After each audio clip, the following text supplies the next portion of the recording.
విజయవాడలో వరద బాధితులకు భోజన ఏర్పాట్లను రాష్ట్ర జలవనరుల శాఖ మంత్రి నిమ్మల రామానాయుడు పర్యవేక్షించారు.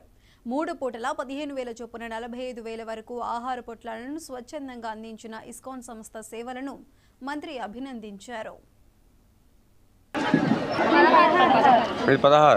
ఎన్ని సచివాలయాలు ఉన్నాయి? 16 ఎన్ని రోజులైంది? 100 సంవత్సరాల చరిత్రలో మరి ప్రకాశం బ్యారేజీకి కృష్ణ 11,40,000 క్యూసెక్కుల నీరు మరి వచ్చినటువంటి పరిస్థితి లేదు. ఇటువంటి సందర్భంలో మరి విజయవాడ పట్టణానికి సంబంధించి ప్రజలు ఎవరైతే మరి ఇబ్బందుల్లో ఉన్నటువంటి స్థితిలో ఇస్కాన్ మరి వాళ్ళు స్వచ్ఛందంగా స్పందించి ఈ యొక్క చంద్రబాబు నాయుడు గారు చేస్తున్నటువంటి కృషి కష్టానికి తమ వంతు తాము కూడా తోడుగా ఉండాలనేటువంటి ఆలోచనతో ఈవేళ 3 స్లాట్లు మార్నింగ్ 5 ఒక్కొక్క స్లాట్కి 5,000 టిఫిన్లు అంటే 3 స్లాట్లు అంటే 3 5 15,000 మరి ప్యాకెట్లు ఎవ్రీడే మార్నింగ్ బ్రేక్ఫాస్ట్.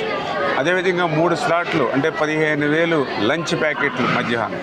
అదేవిధంగా ఈవినింగ్ 3 స్లాట్లు 15,000 డిన్నర్. ఈ రకంగా మరి అవి కూడా ఎవరైతే వాళ్ళ టెంపుల్తో కనెక్టివిటీ ఎవరైతే భక్తులు ఉన్నారో వాళ్ళని అనుసంధానం చేసుకుని ఆ ప్రిపరేషన్ కూడా క్వాలిటీ ఫుడ్ ప్రిపరేషన్ చేసి ఆ సర్వీస్ కూడా మళ్ళీ వీళ్ళే వాలంటీర్స్ని వీళ్ళే అరేంజ్ చేసుకుని వీళ్ళ టెంపుల్స్లో ఎవరైతే భక్తి భావంతో వీళ్ళతో కనెక్టివిటీ ఉంటారో వాళ్ళ ద్వారా మరి డోర్ టు డోర్ ఎవరైతే ఎవరైతే ఉన్నారో ఆ ప్లేస్కి వెళ్ళి చేస్తూ ఉన్నారో అందుకు ఇస్కాన్ వారికి మన ఆంధ్రప్రదేశ్ రాష్ట్ర ప్రభుత్వం తరఫున కూడా మేము కూడా హృదయపూర్వకమైనటువంటి ధన్యవాదాలు తెలియజేస్తాం. గత 100 సంవత్సరాల చరిత్రలో మరి ప్రకాశం బ్యారేజీకి కృష్ణ